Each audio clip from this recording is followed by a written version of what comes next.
Hello everybody, welcome back to my channel. Have you ever wanted to soar through the skies on a magical adventure?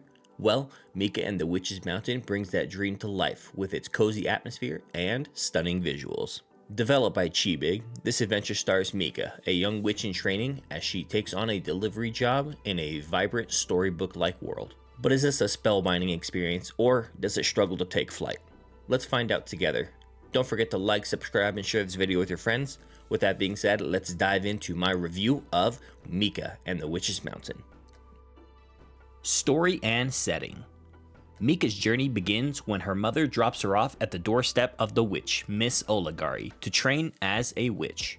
But instead of traditional lessons, Miss Oligari tests Mika's abilities by pushing her off the mountain.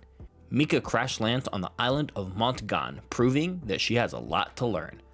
Determined to improve her flying skills and make her way back to the top of the mountain, Mika takes on a delivery job under the guidance of Gref, the owner of the island's courier service. Along the way, she befriends a kind woman by the name of Allegra, who becomes a mentor of sorts, as well as many of the island's quirky residents. Through her deliveries, Mika gradually uncovers the secrets of Montgan, growing both as a witch and as a person. The story is simple but effective. It doesn't try to be overly complex, nor does it ever feel really dull. The characters and the setting perfectly complement the game's cozy vibe, and Mika herself is an incredibly likable protagonist. The wholesome atmosphere shines through, capturing that Studio Ghibli-esque charm that makes the experience feel warm and inviting. Gameplay and mechanics. At its core, Mika and the Witch's Mountain is all about flying around the island and delivering packages. The wind currents and elevation changes aren't just for show, they actively impact how you travel, making broom upgrades essential to reaching new areas. The delivery system is where the game truly shines. Each package has its own health bar, and some come with extra challenges, like time limits or the risk of getting wet. Successfully completing deliveries earns Mika currency to upgrade her broom, unlocking better control and longer flight times. Exploration is encouraged with hidden collectibles and side deliveries scattered throughout the island.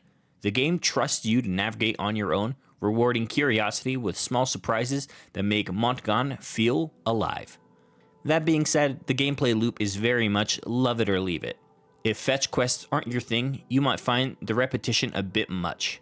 But as someone who genuinely enjoys delivery-focused games, Death Stranding, I found Mika's journey to be an absolute delight. Graphics and art style. Mika and the Witch's Mountain is a cel-shaded dream. The colors pop in a way that reminds me of childhood storybooks with a softness that makes the world feel warm and safe. I was definitely getting Wind Waker vibes while playing, but the game's art style is polished in its own right.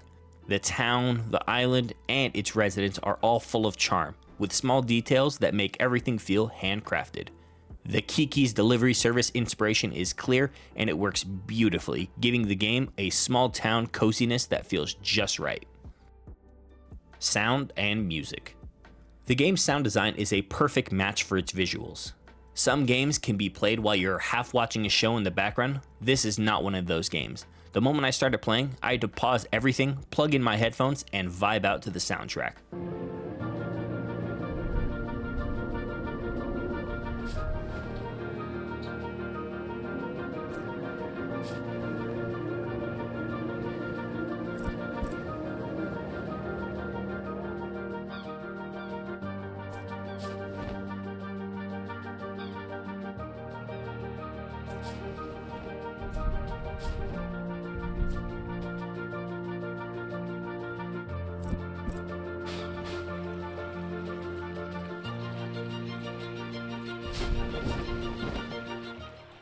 Each area has its own unique, whimsical music that adds to the atmosphere.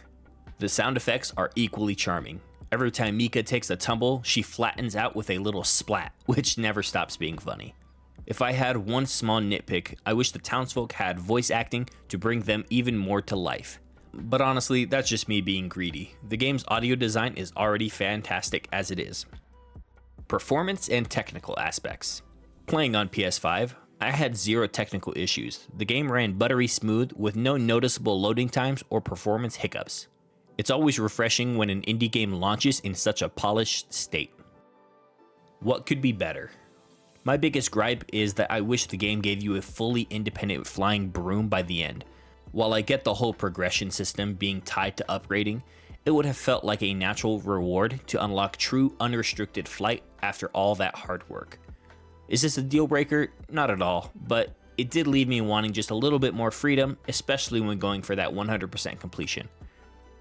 So, what is the final verdict? Mika and the Witch's Mountain gets an 8.5 out of 10. The music and visuals definitely carry the experience, and with some minor gameplay limitations, I still think Mika and the Witch's Mountain is a joy of an experience. I would definitely love to see more from this developer, Chibig, and hopefully we can get a spiritual successor or even a sequel to this. What did you think of Mika and the Witch's Mountain? Let me know in the comment section down below. Thank you all so much for watching, and I will catch you guys next time.